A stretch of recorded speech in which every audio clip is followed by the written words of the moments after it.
Welcome back to our channel. In today's video, we dive into the heart of managing citrus fruits on the farm, pruning away invasive lemon stalk, encouraging orange growth, tackling the notorious dieback disease, and sharing the unexpected joys and challenges of fruit trees in this harsh heat. Whether you're growing oranges, lemons, or papayas, this is a must-watch. We kick things off by addressing an old problem, an overgrown lemon stalk we spotted earlier. It had grown so massive it was choking the orange graft. With a few careful cuts, we finally removed it. It's always hard to prune such large branches, but if you are growing oranges, every lemon shoot must go. Now, the orange can breathe and hopefully flourish. To prune a citrus fruit stalk, focus on removing the suckers or shoots that grow from the rootstock. These suckers compete with the scion for resources and can lead to a weakened fruit production.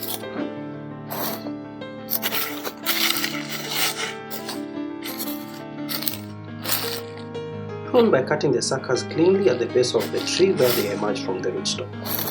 Use sharp secateurs or pruning shears to cut the suckers cleanly at the base of the tree.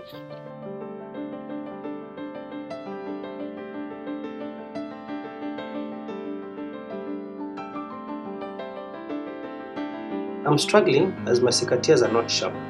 They need replacement. See now, what is left is a clean scion that can grow freely.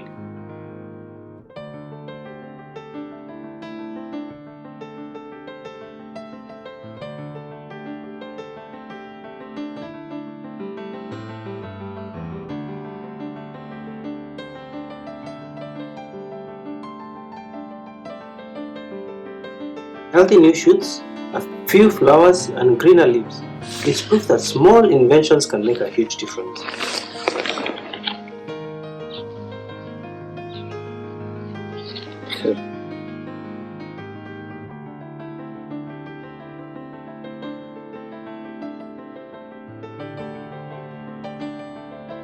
Last week, we sprayed the papayas and guess what?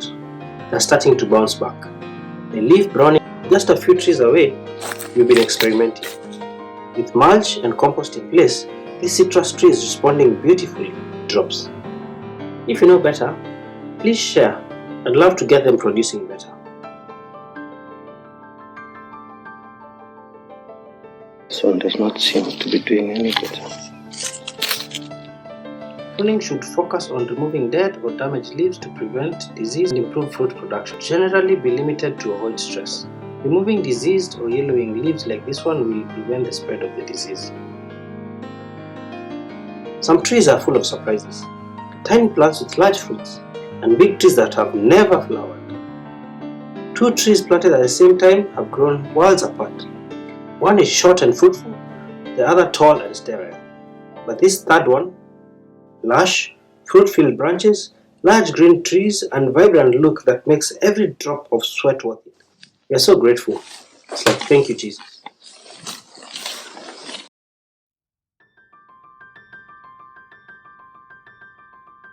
Some citrus trees take longer to fruit than others due to factors like the maturity of the grafted branch, the type of rootstock used, and the overall growth habit of the tree.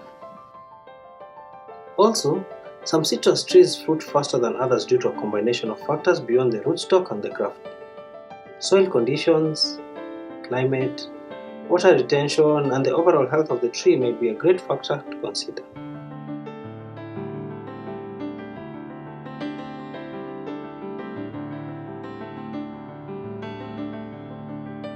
Look at this. And there's still more developing. Additionally, proper care including fertilization and pruning can influence the time of the fruit production.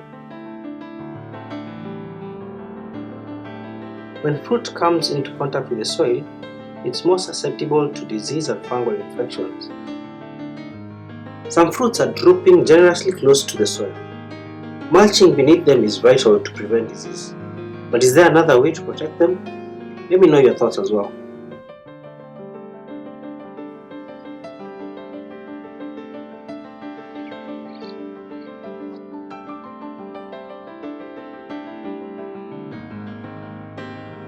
Removing low-hanging branches allows for better airflow around the tree which help prevent fungal and other diseases.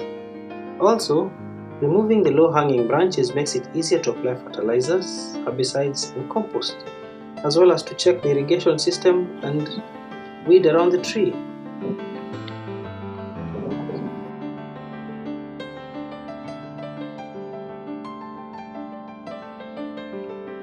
There's more fruiting here.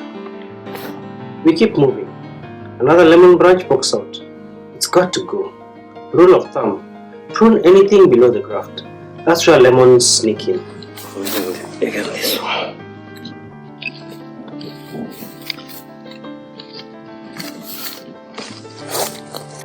Continue to manage them day by day, ensuring that they do not touch the ground. Trees are fruiting. That is good. One tree that had dieback now shows fresh sprouts after spraying. A great sign, even if it hasn't flowered yet.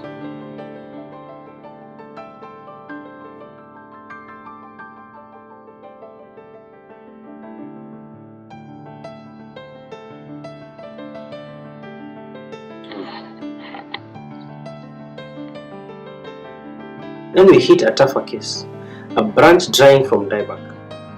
Even it has white fungal or pest-like growth. We remove it before it spreads.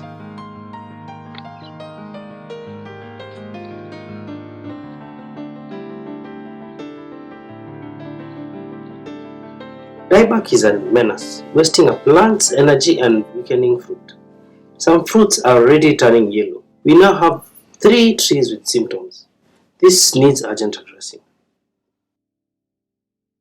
Dieback in citrus, especially when accompanied by a yellow substance, can be a symptom of various diseases and nutritional deficiencies. Diseases like nitrogen or zinc, manganese can also result in yellowing or dieback. It's best to get in touch with an agronomist to verify exactly what could be the cause of the dieback.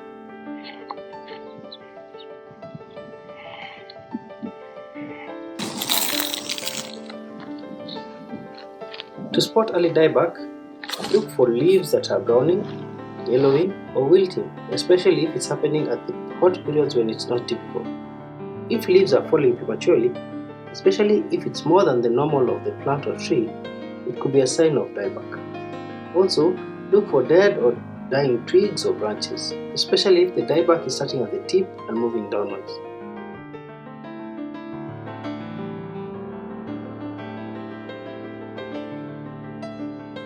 The dieback typically starts at the tip of the branch and moves down.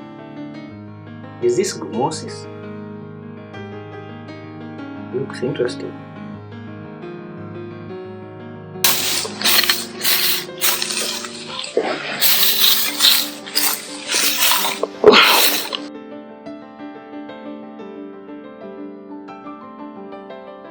After pruning out lemon growth, one tree looks so small now. If we hadn't acted, we'd have been harvesting lemons instead of oranges. Haha, funny. If lemon branches from the rootstocks of a grafted tree were not removed, they will likely grow vigorously and potentially overtake the desired fruit-bearing scion. This can lead to a less desirable tree with undesirable fruit, or even the death of the scion. Rootstock fruit is often watery, bland, and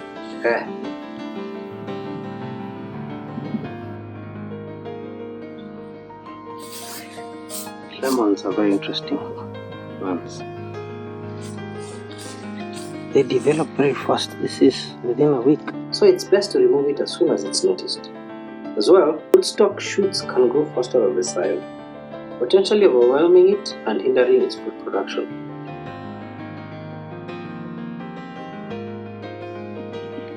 Anything above the graft is good.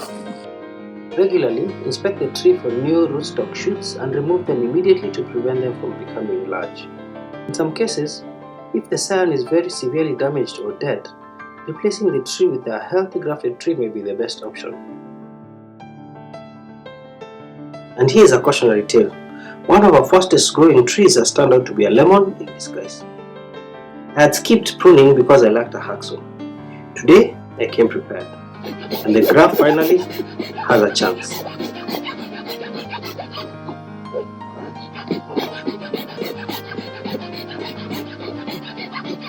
In this our case, the soil is still small, emerging from a huge rootstock. I believe the roots have already spread far, and thus they should be able to take care of the scion properly. So I'll take time and prune all the lemon grafts to give the scion a better chance of growth. Purchasing new seedlings is not an This should option. not have been a waste of a lemon tree. But this one will grow and develop to be a good, well-producing orange tree. Next to it, another tree has two massive lemon stems overshadowing a tiny orange graft. If you don't stay sharp, the rootstock will win. It's a must go.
Now I am left with the graft.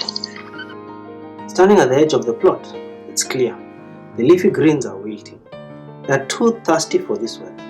Maize is dying before it can seed. It's a tough season. Still, our citrus trees with all care are holding strong. Some are even fruiting early. The greens are just enough to feed the team and bring in a little income to cover the farm cost. Tomatoes, not worth the effort in this heat, at least not now. So we keep pushing, caring for the trees, learning each day. If you're managing citrus, remember, check those grafts, prune smartly, feed your soil, and keep an eye out for early signs of trouble. Above all, trust God and stay hopeful. If this video added value to your farming journey, don't forget to like, share and subscribe. Let's grow together, one farm day at a time.